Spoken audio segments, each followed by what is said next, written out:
You already know what time it is.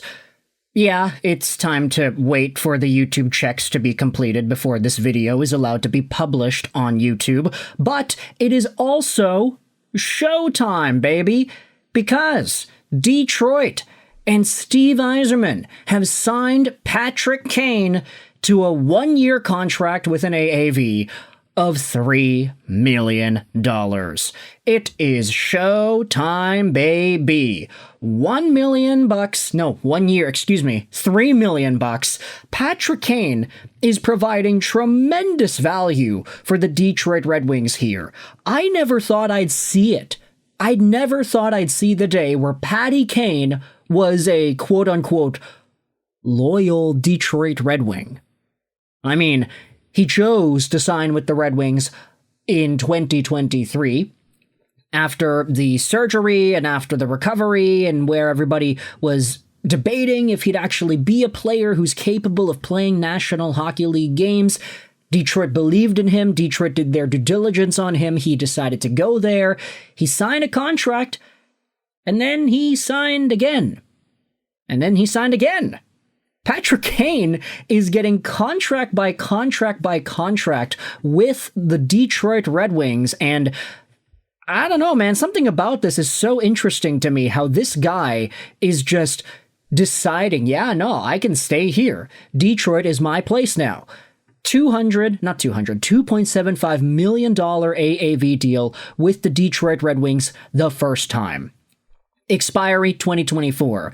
Then June 30th, 2024, he decides to come back. Okay, 1 year, $4 million in Detroit. Expiry 2025. And now, 1 year after he had signed the last contract, he signs it again. He doesn't even take himself to unrestricted free agency. He's just like, okay, great. I can go out there and sign with this team one more time. There's no reason for me to go elsewhere. Patty Kane is a loyal Detroit Red Wing at this point, and I'm sorry, Chicago Blackhawks fans, nothing you can say will dismiss that fact from being reality. Patty Kane this previous season had 59 points in 72 games played. He had 47 points in 50 games played in his first year with the Red Wings. This was slightly under a point per game. This was a little bit less under a point per game. So maybe that's why the contract that he got this time around was a little cheaper than the $4 million he had last time. So he goes from $3 to $4 million at 36, turning 37 years old. In a rising cap world, there's a lot to love out of Patrick Kane and this story of his here, which allows the Detroit Red Wings to capitalize and take advantage of a top-tier playmaker who wants to play in their organization. I mean, what else is there to say, right? Is it showtime? Yeah. Benchtrade says, I love this extension. He's worth more than the money. Benchtrade says that Patrick Kane, his contribution level is about $6.8 million worth of value there. So the Red Wings are doing a buy one, get one free here, spend $3 million, get an extra $3.8 million worth of value in general contribution for your hockey team. I'd say that's pretty good. I really, really like this extension for both Patty Kane. Actually, I mean, Patty Kane could have gotten more, to be honest, so maybe I don't necessarily like it for him. But for Patrick Kane, I like this move to stick around with the Detroit Red Wings, to commit yourself with the Red Wings organization, and to just be a part of this franchise. Grow alongside of Lucas Raymond. Try to get that magic going with Alex DeBrincat one more time. And just try to see what else the Red Wings are cooking as they continue to grow and continue to maybe make some big swings in free agency. You can see it right here. Patty Kane probably going to still be in that top six with Alex DeBrincat. Who knows what happens with Comfer and Kopp? Who knows what the second line center spot looks like? I would hope it's Marco Kasper, but if the Wings are able to get somebody else who's even better, and that allows Kasper to play on first line wing with Raymond and Larkin, I would like the sound of that too. There are a lot of options here for the Detroit Red Wings, and if we head over to their line combinations, I think this is also a noteworthy point to make. Yeah, it says Rasmussen because he was there. Kasper was in that second line spot with DeBrincat and Kane. They have Edward Tralmox listed here on the third line. Okay, that's probably not going to happen, just saying. Jonathan Berggren signed today, so of course he's going to be penciled in here in the middle six. Albert Johansson also, top 4 D-man. What a guy signing for so cheap.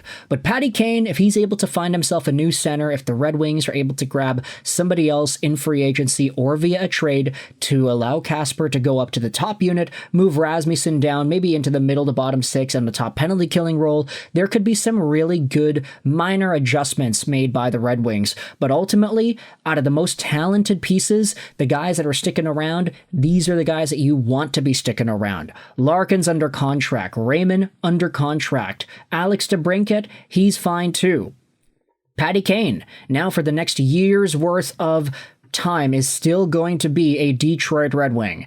And all the Wings have to do now is, they got to get some soda to go with their burger. So Elmer Soderblom, I'm guessing he will be next, assuming the Red Wings actually have plans of keeping him around. It's not guaranteed, but I would say it's probably more likely than not.